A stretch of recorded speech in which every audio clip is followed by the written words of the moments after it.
حکمران بھی اور وہ علماء بھی جو اس عدالتی خلا پہ خاموش ہیں, آواز نہیں اٹھا رہے. میری تمنا ہے کیونکہ ان لوگوں نے اتنا بڑا ظلم کیا ہماری فیملی سسٹم کو ڈسٹرائے کرنے میں, ہمارے فیملی سسٹم کو توڑنے میں, girl friend boy friend system کو پروموٹ کرنے میں اس خلا کے ذریعے, میں اللہ کے سامنے کہہ دوں گا, اے اللہ میری جو ذمہ داری تھی میں نے حکومت کے خوف کے بغیر, جیل کچہری اور توہین عدالت کے خوف کے اس قانون کے سے نہیں ڈرا, میں نے جو حق تھا وہ ممبر پہ کھل کے بیان کر دیا, میری ذمہ داری پوری ہو گئی. اے اللہ میں بری ہوں. اب اگر کوئی مولوی اس پہ خاموشی اختیار کرتا ہے, کوئی جج اس خلا کو صحیح قرار دیتا ہے, کوئی مولوی اہل حدیثوں میں بعض مولوی ایسا کر رہے ہیں کہ یہ خلا ٹھیک ہے, یہ سارے جہنم میں الٹے لٹکے ہوئے ہوں گے, سارے الٹے, کیونکہ یہ زنا کو پروموٹ کر رہے ہیں, خاندانی نظام کو توڑ رہے ہیں. یہ مجھے ایک بات بتاؤ, آپ کو پتا ہو کہ میری بیوی کو ہر وقت یہ رائٹ ہے جب چاہے عدالت سے خلا لے لے, آپ اس کو بیوی کیوں بنائے گا؟ پھر وہ بیوی کس بات کی ہے؟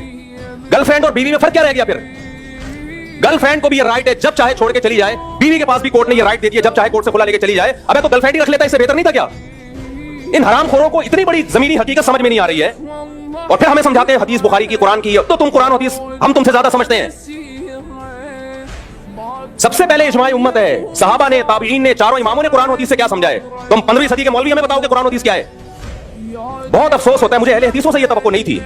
جب میں اہل حدیثوں کو دیکھتا ہوں اسی عدالتی خلا کو پروموٹ کر رہے ہیں, یار تم تو صبح شام کہتے ہو قرآن حدیث قرآن حدیث, تمہیں کیا ہو گیا؟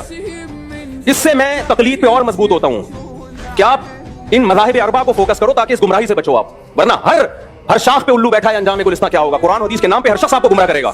کوئی ایسا خلا نہیں ہے نہ قرآن میں نہ حدیث میں کہ عورت جب چاہے جائے اور کورٹ سے خلا کی ڈگری لے کے دفع ہو جائے. وہ ایسا یہ نہیں مانتا اسلام, یہ زنا ہے. عورتوں کو پسند ہو تو بھی یہ زنا ہے, پسند نہ ہو تو بھی یہ زنا ہے. زنا پہ اسلام کا لیبل مت لگاؤ. آپ گرل فرینڈ بن جاؤ کسی کی, لیکن عورتیں بھی پیڑے کھاتی ہیں. نہیں, بیوی بن کے حقوق بیویوں والے لینے, یعنی پاور وہ لینی ہے جو گرل فرینڈ کے پاس ہوتی ہے, حقوق وہ لینے جو بیویوں کو ملتے ہیں. گرل فرینڈ کو نان نفقہ ملتا ہے؟ بولو نا. نہیں, گرل فرینڈ کا بچہ حلالی ہوتا ہے حرامی ہوتا ہے؟ حرام کا بچہ ہوتا ہے وہ. گرل فرینڈ کا سسرال سے کوئی تعلق ہوتا ہے؟ وراثت ملتی ہے؟ نہیں. لیکن ایک پاور گرل فرینڈ کے پاس ہوتی ہے, جب چاہے بریک اپ کر لے.